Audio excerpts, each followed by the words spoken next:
Hello, my name is William Duval, and today I'm going to be talking about Chapter 5 of the Leadership Experience titled Leading with Head and Heart. The chapter itself is pretty self explanatory based off of its title, Leading with Your Head and with Your Heart. It's basically talking about how a leader should be thinking in terms of like mental models, system thinkings, having emotional intelligence. I'll elaborate more upon that later. And their heart, just staying true to themselves and being who they are. So, to start, the book kind of talks about a mental model, which is a theory a person holds about how something works in the world, which I rationalize as basically a person's common sense.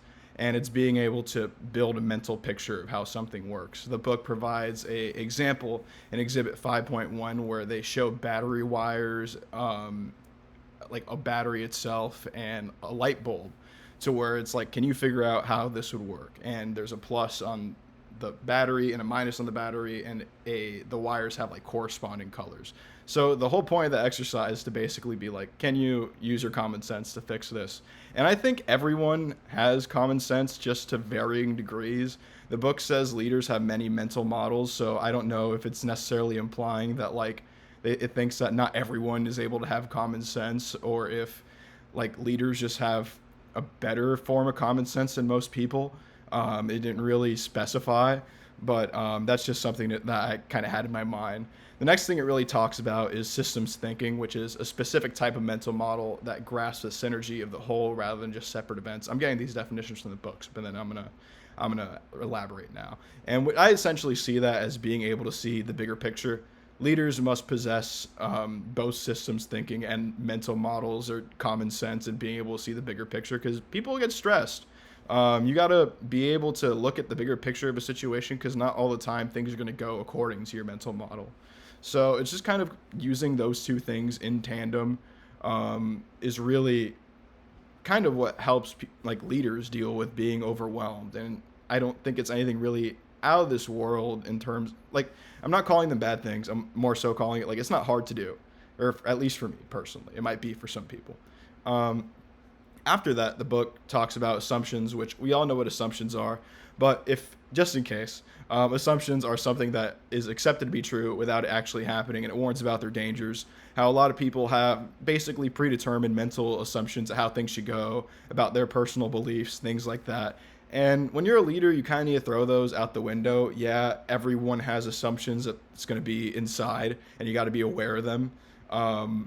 But at the end of the day, you just got to be aware of them and navigate that well, the assumptions that you usually make, and understand that you're making an assumption in that moment and you may be wrong. After that, it also talks about mindsets, which, once again, incredibly self explanatory, but it's essentially a person's collection of beliefs and values that forms who they are. And the book says people either have a fixed mindset or a growth mindset, and the difference between the two is that a fixed mindset is where they're essentially stuck in their ways as a person. It's not that they're not able to change, but they have a routine and they like their routine, and they usually stick to their ways that they've been in for however long they've been alive. Whereas someone with a growth mindset is willing to change, willing to grow, as the name implies. They're they can be stubborn about certain things, just like someone with a fixed mindset. These two things aren't necessarily like, yeah, if you have a fixed mindset, you're never going to change, or if you have a growth mindset, you're always changing. It's just kind of a generality. So, yeah, and beyond that, the book also goes into mindfulness, which is being in the present moment. Once again, really helps with leaders being overwhelmed. Leaders have to be pretty mindful because it can be overwhelming to manage a whole team of people. I've done it before.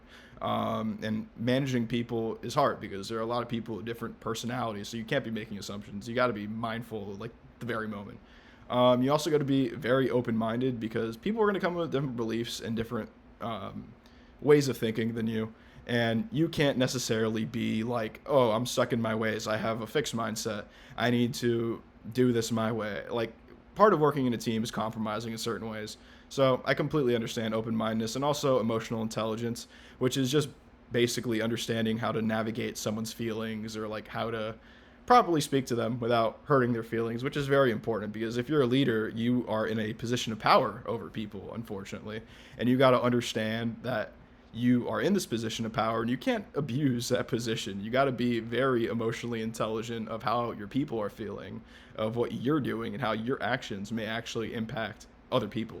So, yeah, that's pretty much what this chapter goes into. Just being open minded, as the name implies. leading with head and heart. Yeah, is leading with your head, using common sense, using being able to see the bigger picture, things of that nature. So yeah, thank you.